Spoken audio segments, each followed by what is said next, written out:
Earth's final broadcast. You've sealed your fate. Transmission incoming from the third planet.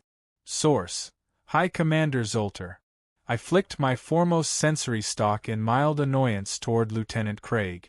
Another primitive signal from that blue and green rock they call Earth. The name itself sounded uninspired, much like its people. For 3 full orbits around their sun, we had listened to their endless babble. It was beginning to wear thin. "Patch it through," I said, exhaling heavily as I sank into my command seat. The gelatinous cushion molded to my frame, offering comfort without improving my mood. "And please tell me this isn't another of their, what do they call them? Television shows? If I have to sit through one more episode of their mating rituals disguised as entertainment, I'll gladly eject myself into the nearest singularity." Craig's nasal vents flared in a short laugh. "Not this time, Commander. This appears to be directed specifically at us.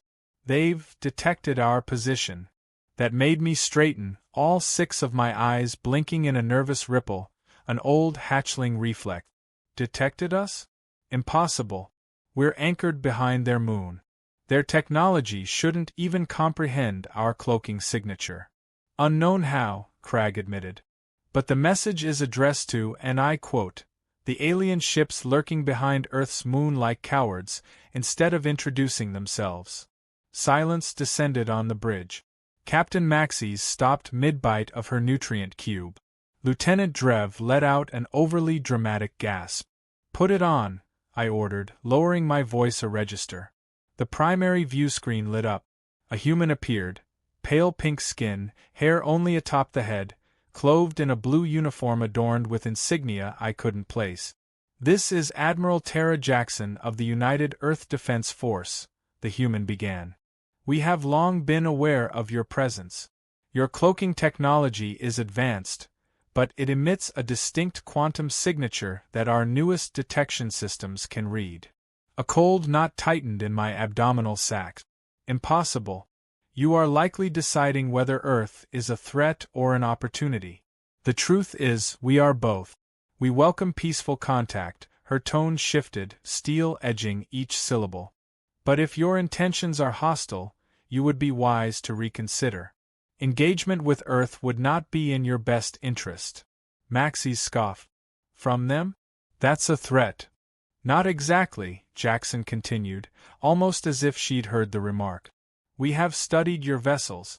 Your weapons are impressive, but your shield harmonics have exploitable flaws.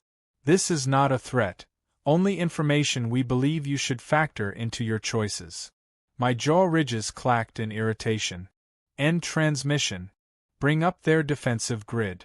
The display changed, revealing a sparse network of satellites and orbital platforms. "Pitiful." "They're bluffing," I said, rising to pace. "Their strongest armaments are nuclear warheads, primitive, dirty weapons. Our shields would barely notice." Craig still looked uneasy. "Then how did they identify us? And how do they know about our shield frequencies? Coincidence? Or they stumbled across technology from some careless traveler?" I dismissed. "We will not waste the Galactic Council's time with empty threats from a faster-than-light species. They'd laugh us out of our posts." "Commander Vrex," I called to our tactical officer. The towering figure turned, his cybernetic eye glowing faintly violet as he manipulated the holomap. "Earth consists of roughly 150 separate nation-states. Combined military personnel, 65 million. Nuclear warheads, approximately 13,000. Conventional explosives, chemical and biological agents also present. None of it poses real danger to us. Their fastest aircraft reach Mach 3.5, our fighters are 50 times that speed." "Exactly as I expected." "Draft a reply," I ordered. "To Admiral Jackson, your performance is admirable, but unnecessary. The Zarkonian Empire arrives not to conquer, but to liberate. Your world contains resources of value to us. Surrender them, and you will thrive under our benevolent supervision." Drev sent the message. The answer came almost instantly. Admiral Jackson reappeared, wearing a smile that made my carapace itch. High Commander Zoltar of the Zarkonian Empire. Yes, we know your name and your rank. Your offer is rejected. You have 24 Earth hours to withdraw from our system. After that, your safety is not guaranteed. The screen went dark. I laughed. Hard. The sound reverberated through the bridge, soon joined by the rest of the crew. Not guaranteed, I repeated in a mocking imitation of her voice. The arrogance. The sheer fantasy of it. Perhaps they're all mentally unstable, Maxis chuckled. No, I said, reclaiming my seat. This is an attempt at psychological intimidation, making themselves seem more dangerous than they are. It's a bluff. Craig asked, Orders, sir? I paused only a moment. The Zarkonian Empire had taken 37 worlds across a dozen star systems. Never once had we faced a true challenge. Ready the invasion fleet, I said. We'll strike every major population hub simultaneously. Keep casualties low. We'll need their labor for mineral extraction. Once they realize resistance is pointless, we'll establish a planetary government under our control. And if they refuse? Vrex asked, his cybernetic lens pulsing quicker now. I smiled. Then we show them exactly what the Empire does to the defiant. I studied the swirling blue and green sphere on the main display. So small, so fragile against the infinite backdrop of the stars. Then we'll remind them, I said evenly, why the Zarkonian Empire has never lost a single campaign. Our fleet began to glide from behind the lunar shadow, revealing the full might of 300 warships in precise formation. Just before we advanced, a final communique from Earth appeared. No visuals, only a short line of text. You have sealed your fate. My officers exchanged uncertain glances. I lifted a shoulder in dismissal. Last-minute intimidation. Ignore it. Commence the assault. At that moment, I couldn't have known those words would carve themselves into my memory and haunt every remaining cycle of my life. The first strike group consisted of 50 dropships, each carrying 200 of our most elite soldiers. They broke atmosphere in flawless formation, streaking across the sky like a ceremonial display, a dazzling sight for the doomed species below. Our scanners picked up primitive fighter craft scrambling to intercept. Futile. Commander, Cragg reported, they're broadcasting to their own population all frequencies. Put it through, I said, curious to hear the last defiant message before they knelt. A new human appeared, male, dark-skinned, completely bald. His voice was measured but urgent. People of Earth, this is Secretary General Omar Patel. The moment we trained for has come. Protocol Omega is now in effect. Good luck to us all. And remember your training. Patel out. I frowned. Protocol Omega? Vrex, anything? The tactical officer shook his massive head. No such term in our intelligence files, Commander. Then it's nothing, a morale boost at best. An empty gesture. Before I could elaborate, Drav's sharp voice cut through the air. Energy surge on the surface. The display flared white. When it cleared, 3 of our dropships were simply gone. Report. I roared. Unknown origin, Rex replied, hands flying over his console. But it's a concentrated plasma discharge, sir. That's impossible, I said, my voice low. Their science doesn't touch plasma weaponry. Yet more bursts ignited from the planet's surface. 5 more dropships vanished in seconds. All ships, evasive pattern. I barked. Too late. The beams speared upward from multiple launch sites, hitting our craft with unerring accuracy. Maxi's voice was taut with disbelief. Commander, they're striking exactly where our shield harmonics are weakest. Just like they warned. Another channel opened. Admiral Jackson's face appeared, calm as before. This is your only warning, Commander Zoltar. Withdraw now or be destroyed. My fist slammed against the armrest. Never. All ships, full attack formation. Fighters away. Target those emplacements and burn them out. But as our surviving forces dove toward the surface, something in my core coiled uncomfortably. This was wrong. Crag spoke quietly beside me. Sir, what if this isn't a bluff? I gave no answer. The taste in my mouth, bitter, unfamiliar, was something I had never encountered before. So began the most disastrous campaign in our empire's history. The second wave should have been decisive, overwhelming, the sort of display that forces primitive civilizations to surrender without a fight. Instead, it became a massacre for us. 30% of dropships destroyed, Vrex reported, his cybernetic lens blinking erratically, a visible sign of stress in his kind. Ground forces are under extreme resistance in all sectors. I paced, claws tapping the deck in a staccato rhythm. How? Their technology is barely past combustion weapons. Not anymore, Maxie's interrupted, her tone grim. She pulled up live feeds from our infantry unit. My primary heart stuttered at the sight. Humans, encased in sleek, powered exosuits unlike anything we had documented, moved with impossible speed. Their weapons sliced through Zarkonian armor as though it were woven cloth. Magnify that soldier, I ordered, pointing to one figure tearing through an entire squad. The image expanded, and my spine stiffened. Her eyes burned with an unnatural blue luminescence. At her joints, mechanical reinforcements moved in seamless sync with her flesh. Neural uplinks were embedded directly into her skull. They're enhanced, Crag murmured. Cybernetically augmented. That's forbidden for them, I said, though my voice lacked conviction. Their laws, their religious edicts. Drav's console pinged. Commander, intercepted human comms. They're referencing something called Project Lazarus, activated a decade ago, when they first suspected alien observation. 10 years. 10 long years, while we wasted cycles dissecting their ridiculous broadcasts and cataloging their crude missiles, they were arming themselves for this moment. Pull all intelligence from the last decade, I ordered sharply. Prioritize military research, cybernetics, advanced energy weapons. Before Drav could begin, a new transmission cut in. Not Jackson this time. A male with piercing green eyes and a scar slashing from temple to jaw leaned forward. This is General Elijah Voss, Earth Combined Forces. Your soldiers are dying. Your ships are falling. Your invasion is broken. We offered you the chance to leave. That time has passed. Cut it, I snarled.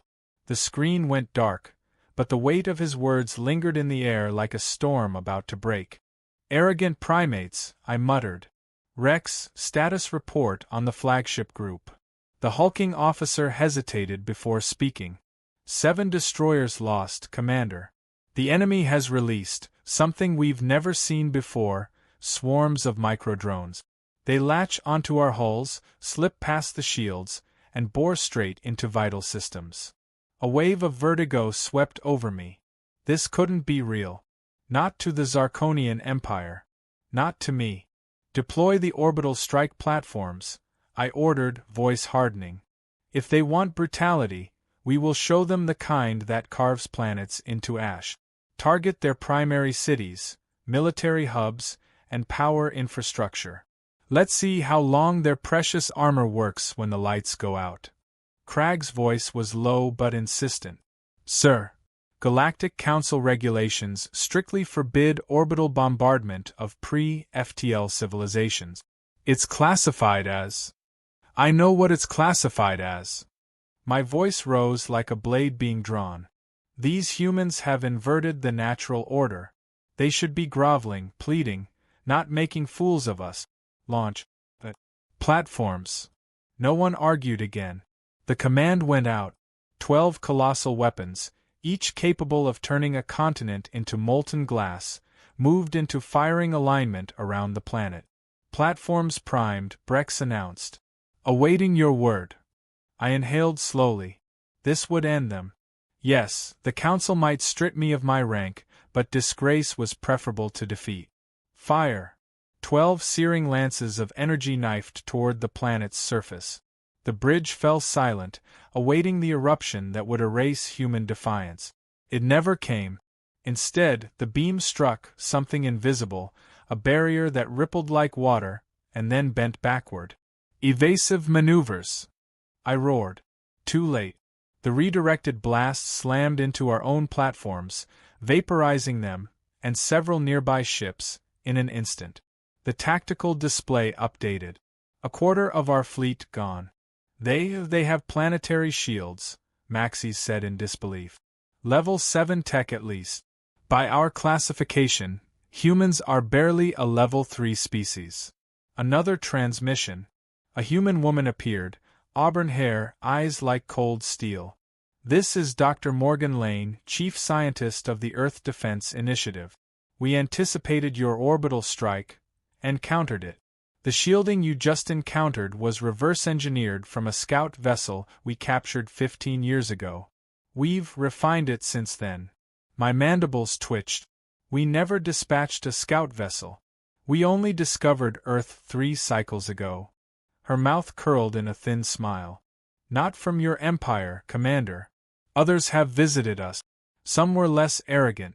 Some were willing to trade technology for sanctuary. The realization was staggering. They had been in contact with other civilizations before we even knew they existed, and had been arming themselves for exactly this scenario. Commander, Craig cut in sharply, our ground troops are requesting immediate extraction. They're collapsing under enemy counterattacks. I gave a stiff nod. All ships, recover any ground forces still alive. Prepare to withdraw. Battle Group Alpha will provide cover.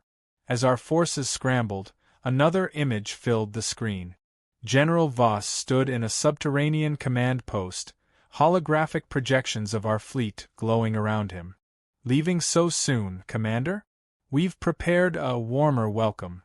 The image split into multiple feeds, massive hangar doors yawning open across Earth's surface. Our prior reconnaissance had marked those sites as ordinary military bases, even civilian facilities. But the ships that emerged were nothing like the clumsy human designs we'd catalogued. Their hulls bore hybrid traits, unmistakable engineering signatures from 3 different alien species. No, I whispered. No, no, no. The human vessels streaked into the upper atmosphere, faster and more agile than our cruisers. What they lacked in raw firepower, they compensated with surgical precision, striking our structural weak points again and again. Commander, Drav's voice was tight with panic, we've lost all contact with Battle Group Alpha. Beta and Gamma are sustaining catastrophic losses. I collapsed into my command chair. Signal all remaining ships, make for the jump point. Now. Maxi's voice was quiet. And the troops we haven't retrieved? I shut all 6 eyes. They're gone. As the fractured remnants of our fleet limped away, the final transmission came. Admiral Jackson again, calm, almost detached. Commander Zolter, you were warned. Consider this a lesson. Never return, or return with a greater force and discover an even harsher truth about humanity. Her expression shifted into that same unsettling smile I had seen before. Oh, and about that first message we sent? You have sealed your fate. We weren't speaking of ours, Commander. We meant yours. The channel cut.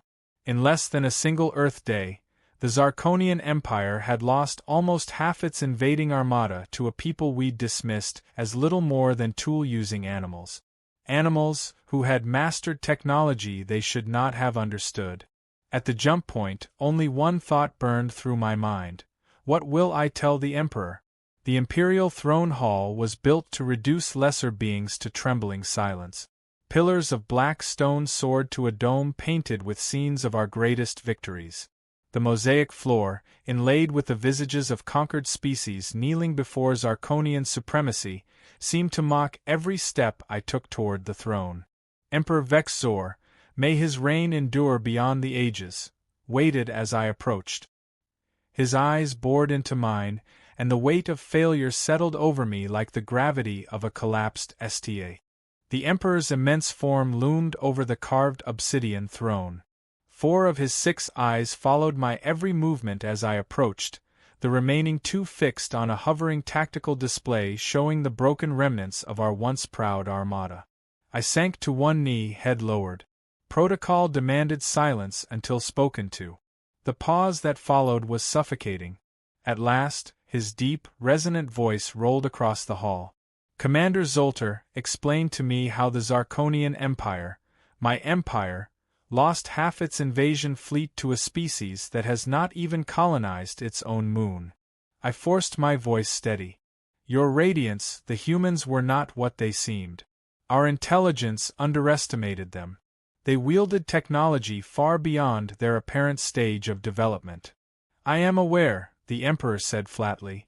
With a flick of his claw, footage from the battle sprang to life on the towering holoscreens lining the chamber walls, planetary shields, concentrated energy weapons, cybernetically augmented soldiers. Quite the arsenal for a primitive race.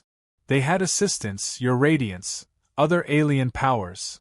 I know what they had, the Emperor thundered, rising abruptly. The courtiers and ministers along the edges of the hall recoiled as his voice rattled the chamber. What I want to know is how you failed to uncover this before sending my ships into slaughter. There was no answer that would satisfy him. Our reconnaissance had been thorough, or so we believed.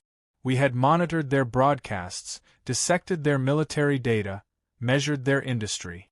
Somehow, they had hidden everything that truly mattered. They deceived us deliberately, I said at last. They maintained a convincing illusion of technological mediocrity while preparing for first contact with an off-world force. They knew we were watching. The Emperor eased back into his throne, his primary breathing sac swelling and collapsing rapidly, the Zarkonian equivalent of barely contained rage. And now? What do your experts conclude about these humans? I gestured toward Science Minister Traz. The frail, wiry figure stepped forward, hands trembling slightly as he activated his data tablet. Your Radiance, Traz began, voice unsteady. Our analysis suggests humanity possesses an integration capacity unmatched by any known civilization. They are not innovators in the traditional sense. They are adapters. They absorb disparate technologies and fuse them into configurations their original inventors never conceived. Clarify, the Emperor demanded. A hologram of a human warship rotated in the air. This vessel incorporates recognizable Proxima shielding elements, Venturi structural philosophy, and even traces of Zarkonian engineering. But their integration method is wholly unique. Their defensive harmonics shift unpredictably, making precise targeting almost impossible. Their weapon arrays draw from a modified Proxima fusion core, but at efficiencies beyond anything the Proxima themselves have achieved. You're saying they improve alien technology? The Emperor asked, incredulous. Not merely improve your Radiance, Traz replied. They transform it. Their design thinking is unbound by tradition. Where we see established systems, they see entirely new possibilities. The Emperor turned his piercing gaze back to me. And their temperament? Are they likely to pursue us? To retaliate against Zarkonian worlds? That question had stalked me since our retreat. I had combed through their history during the return voyage, archives they left open to the entire galaxy. What I discovered unsettled me deeply. Humans are a paradox, your Radiance, I said carefully. They have waged endless wars among themselves, yet when victorious, they often show restraint. They can be ruthless in battle, and magnanimous in its aftermath. I judge they will not chase us beyond their system for now, but they will be ready should we return. They will expect us to come back stronger. And should we? The Emperor leaned forward slightly. Should we gather the full strength of the Empire and crush these upstart primates? The hall went still. My next words would decide not only my career but perhaps my life. I could give the answer tradition demanded, call for vengeance, or I could speak the truth I had come to accept. I chose truth. No, your Radiance. We should not. Gasps rippled through the chamber. The Emperor's eyes narrowed. Explain yourself, Commander, before I have your cowardice answered with an execution. I straightened. The humans revealed capabilities far beyond expectation, yet they held back. They could have pursued our retreating fleet. They could have annihilated us completely. They did not. Their final message was explicit. They view this as a warning. If we return in greater force, they will respond in kind. And at their rate of technological growth, by the time we are ready for another assault, they will be exponentially stronger. Minister Traz inclined his head. Commander Zolter's conclusions align with our projections, Your Radiance. Humanity's advancement curve is exponential. In the time required to assemble a second invasion force, they could leap decades ahead of their current capability. The Emperor growled, a sound like distant thunder. So your advice is to accept this humiliation? To allow a civilization we once classified as Level 3 to shame the Zarkonian Empire without retaliation? I advise Your Radiance, I said slowly, that we reconsider their classification entirely. They are not a Level 3 society in any meaningful sense. I recommend establishing diplomatic channels. Learn from them as they have learned from others. The court erupted in furious protest. War Minister Krull pushed forward, his ornate armor clanking. Absurd. To parley with those who have humiliated us? The dishonor. More dishonor than utter annihilation? I cut in sharply. If given time, humanity will not merely repel us.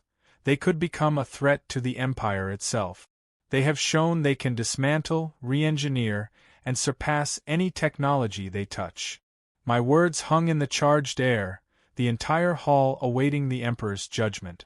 The Emperor's towering frame seemed to eclipse the ornate throne behind him. 4 of his 6 eyes followed my every movement as I approached, while the other 2 remained locked on a massive holographic projection, a grim display of what was left of our once proud fleet. I sank to one knee, head lowered. By tradition, I could not speak until addressed. The silence stretched, weighted and suffocating, until his voice finally rolled through the chamber. Commander Zolter, he said, deep and resonant, explain how the Zarkonian Empire lost half an invasion fleet to a species that has not even settled its own moon. I swallowed. Your Radiance, the humans were not what they appeared. Our intelligence was incomplete. They possess technology far beyond their apparent development stage. I have heard, the Emperor replied sharply, flicking one clawed digit toward the screens. Footage of the battle sprang to life on every display: planetary shields, concentrated energy weaponry, soldiers enhanced with cybernetic. Quite the arsenal for a primitive race. They had help, Your Radiance, other alien civilizations. I know what they had, he thundered, rising to his full height. The courtiers lining the hall flinched as one. What I want to know is how you failed to uncover this before sending my fleets into slaughter. There was no answer that would absolve me. We had studied their broadcasts, dissected their militaries, analyzed their sciences. Somehow they had hidden their true power until it was too late. They misled us deliberately, I said at last. They projected weakness while preparing for contact.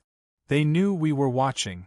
The Emperor lowered himself back into the throne, his primary breathing sac swelling and deflating in irritation. And now? What do your experts think of them? I gestured to Science Minister Traz. The slight, nervous figure stepped forward, activating a handheld projector. Your Radiance, he began, our review of battle records shows that humans excel not by creating wholly new technology, but by adapting and merging existing designs. They blend disparate systems into something unique. Explain, the Emperor demanded. A hologram of a human warship materialized. This vessel incorporates elements from Proxima and Venturi engineering, and even certain Zarkonian design principles. But the way these systems are integrated, it's unlike anything we've seen. Shield harmonics shift at random, making them extremely difficult to lock onto. Their weapons draw power from an adapted Proxima fusion core, operating at an efficiency the Proxima themselves have yet to achieve. They improve alien technology? The Emperor asked, incredulous. Not merely improve, Traz corrected. They transform it. They think beyond established doctrine. Where we see fixed paths, they see new ones. The Emperor turned his gaze back to me. And their intentions? Will they pursue us? That question had weighed on me since our retreat. They are paradoxical, Your Radiance. Their history is saturated with internal wars, yet they often show restraint in victory. My belief is that they will not chase us immediately, but they will prepare for our return. They will expect it. And should we return? The Emperor asked. The court seemed to hold its breath. I could give the answer he expected, the call for revenge, or speak the truth. No, Your Radiance, I said steady. Gasps rippled through the chamber. The Emperor's eyes narrowed. Explain, before I have you executed for cowardice. They could have annihilated our retreating fleet, I said, meeting his gaze. They did not. They treated it as a warning. If we attack again, they will answer in kind, and given their rate of adaptation, they will be far more dangerous next time. Traz stepped forward again. The commander's assessment matches our projections, Your Radiance. Their technological growth curve is exponential. In the time required to ready another invasion, they could advance decades beyond their current capabilities. The Emperor's growl was low and dangerous. You suggest we allow a Level 3 civilization to shame the Zarkonian Empire without reprisal? I suggest, I replied carefully, that we reconsider their classification. They are clearly beyond Level 3, despite appearances. I believe we should open diplomacy. Learn from them, as they have learned from others. Uproar broke out. War Minister Krull strode forward in outrage, armor plates clanking. Diplomacy with a foe that humiliated us? The dishonor would be intolerable. More intolerable than annihilation? I countered. If given time, they may develop weapons capable of challenging not just our fleets, but the Empire itself. The Emperor lifted a hand, silencing the uproar. Commander Zolter, you were bested by these humans. Some will say your judgment is tainted. A fair concern, I said. Which is why I brought evidence. Cragg stepped forward, activating a compact projector. A star map shimmered into view, Earth marked with a pulsing red beacon. 16 other systems within 200 light-years also blinked in red. During our withdrawal, we detected unusual energy signatures in these systems, I explained. Our analysis suggests they are human colonies, established in secret. The Emperor's gaze sharpened. Impossible. Our scouts would not detect them if they avoided detection deliberately, Your Radiance. They have had at least 15 years to expand. Traz studied the data. The energy profiles match their hybrid fusion tech. If accurate, their strategic reach is far greater than assumed. The Emperor leaned back, silent for a long moment before issuing orders. War Minister, prepare defensive measures for all Zarkonian worlds within 300 light-years of Earth. Science Minister, dispatch stealth probes to confirm these outposts. The Empire has never retreated in 9 centuries of expansion, but we have never faced a foe quite like these humans. As the court emptied, he beckoned me closer. His voice dropped. Do they truly threaten the Empire? Yes, Your Radiance, I said. Not through brute force, but through innovation. They evolve faster than any species we've encountered. That makes them dangerous. He nodded slowly. Then perhaps the Empire must learn to adapt as well. Return to your ship. I may summon you again soon. They'd done it in mere months. Upon docking, we were met not by armed guards, but by a delegation of humans in formal attire. No visible weapons, no uniforms. That alone was a small relief. At the front stood a tall male, silver-haired with sharp blue eyes. Commander Zolter, he said, extending his hand in the human greeting. Ambassador Thomas Reeves. Welcome to Orbital Station Delta. I took his hand carefully, my 3 fingers wrapping awkwardly around his 5. Ambassador. My thanks for receiving us. This way, he said smoothly. The Secretary General is waiting. We walked through busy corridors alive with activity. Humans of every build and complexion moved alongside alien species I recognized, and others entirely unfamiliar. All worked with quiet focus, barely sparing us a glance. So much for the dreaded Zarkonian Empire making an impression. The central conference chamber looked out across Earth, the blue curve of the planet dominating the view.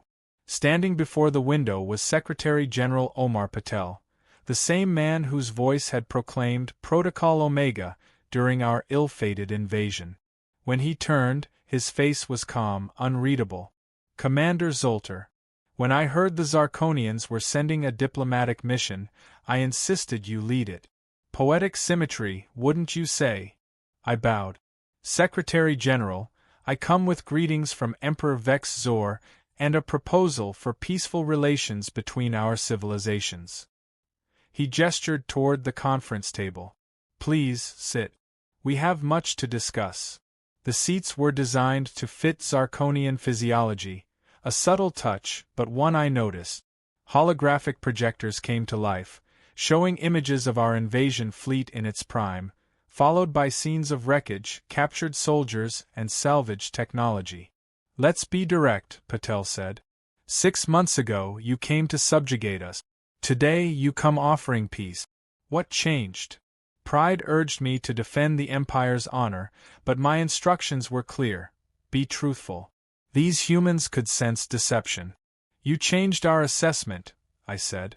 "Your technological reach, your covert outposts in nearby systems, your ability to absorb and enhance alien engineering, these compelled us to re-evaluate our stance." Patel exchanged a glance with Admiral Jackson, who had entered without a sound. She was exactly as I remembered her from our transmissions, composed, calculating, and dangerous. "You've been watching our expansion," Patel observed. "As you watched our fleets, long before we knew you could detect us," I replied.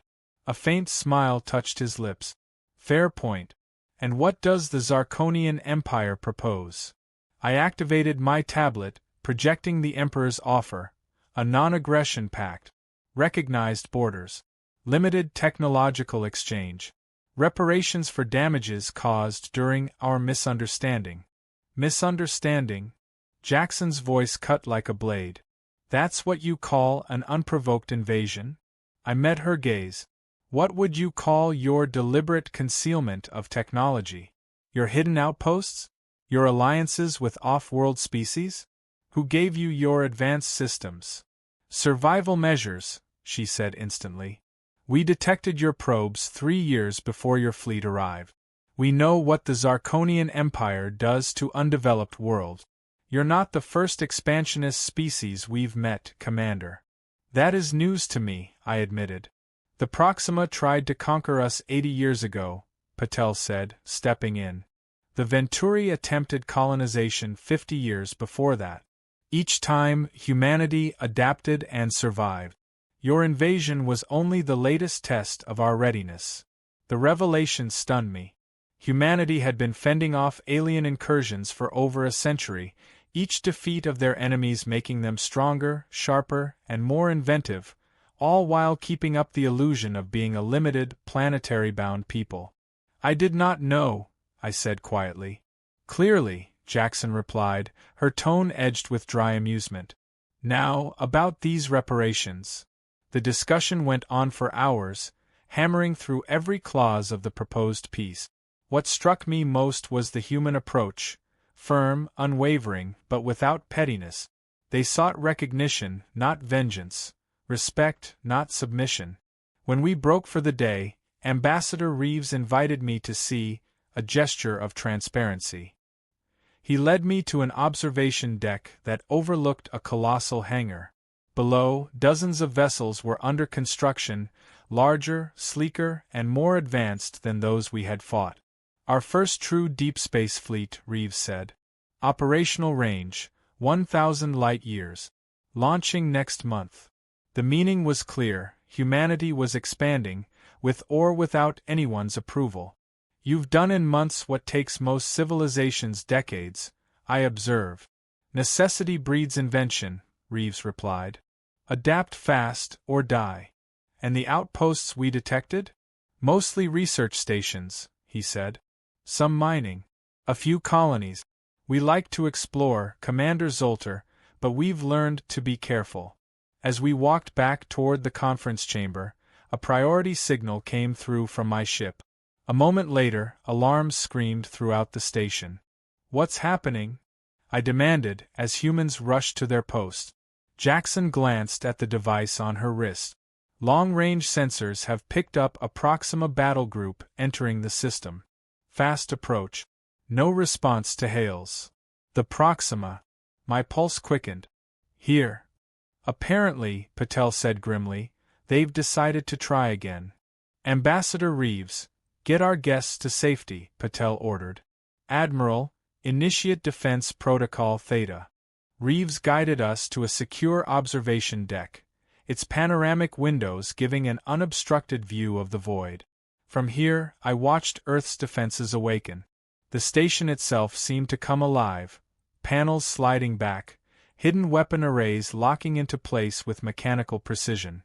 From the planet below, hundreds of ships launched in synchronized waves, taking positions alongside those already stationed in orbit.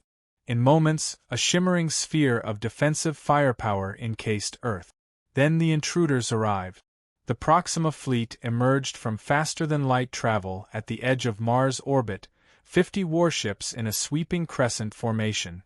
Their hulls were unmistakable, organic, almost insectoid designs studded with protruding weapon ports. Across the galaxy, the sight of a Proxima battle group was synonymous with merciless destruction. This is bad, Cragg murmured beside me. The Proxima don't talk. They erase. I nodded grimly. Even the Zarkonian Empire navigated Proxima space with caution. On the main display, Admiral Jackson appeared on the bridge of her flagship. Her tone was calm but lethal. Proxima vessels. This is Admiral Tara Jackson of the Earth Defense Force. You are entering protected space. Reverse course immediately, or face the consequences. The Proxima's reply came in the form of a searing barrage, beams of concentrated energy tearing toward Earth's defensive perimeter. What followed defied every expectation. Human ships moved in flawless concert, adjusting formations with fluid, almost organic precision. The planetary shield absorbed the incoming fire, rippling faintly before redirecting the energy harmlessly into space. Then came the counterstrike. From hidden positions around Mars and its moons, sleek vessels surged forward, ships I'd never seen before. They cut through the void like predators, hitting the Proxima's rear lines while Earth's main fleet hammered them from the front. Caught in the crossfire, the Proxima tried to regroup. But the human vessels were too fast, too nimble, striking and vanishing before counterfire could land. Those ships, I said, pointing to the Mars-based attackers. They're running on modified Zarkonian drive systems. Reeves gave a small nod. Salvaged from your wrecks. We made a few improvements. In less than 20 minutes, the once feared Proxima fleet was nothing more than drifting wreckage. Not a single human vessel had been destroyed, though some bore scars from the exchange. A handful of Proxima ships tried to flee. None made it past the gauntlet of Earth's defense grid. When we returned to the conference chamber, Patel was waiting. His expression was measured, but there was a faint note of satisfaction in his voice. Now you understand, he said simply. I did. Humanity's preparations weren't aimed solely at repelling a Zarkonian return. They had been building a bulwark against any would-be invader. Their scattered outposts, rapid tech growth, hidden fleets, all part of a species-wide commitment to ensure no one could ever hold them hostage again. The Proxima will send reinforcements once they hear of this defeat, I warned. Let them, Jackson said as she entered. Every battle makes us stronger. Every enemy teaches us something new. Every captured technology accelerates our growth. It hit me then. Humanity's greatest weapon wasn't their fleet, their shields, or their energy weapons. It was their adaptability, their refusal to stagnate, their uncanny ability to turn loss into advantage. Your final message during our invasion, I said slowly. You have sealed your fate. It wasn't a threat, it was fact. Patel nodded. By attacking us, you forced us to accelerate everything: defenses, research, expansion. You gave us the drive and the tools to become what we are now becoming. And what is that? I asked, though the answer was already clear. Jackson's lips curved into that same unsettling smile from our first encounter. A force to be reckoned with, Commander. A civilization that will never again be vulnerable. We learn from every encounter, grow from every challenge, and come out stronger from every fight. As we prepared to depart with a draft peace accord, Patel offered one last reflection. Commander, humanity spent thousands of years wondering if we were alone. When the answer came, it was in the form of invasions, conquests, and demands for submission. You, all of you, Venturi, Proxima, Zarkonian, you shaped us. You made us into what we are now. For that, perhaps we owe you thanks. I considered his words on the voyage home. The Zarkonian Empire had, without meaning to, helped forge what might become the most dangerous species in the galaxy.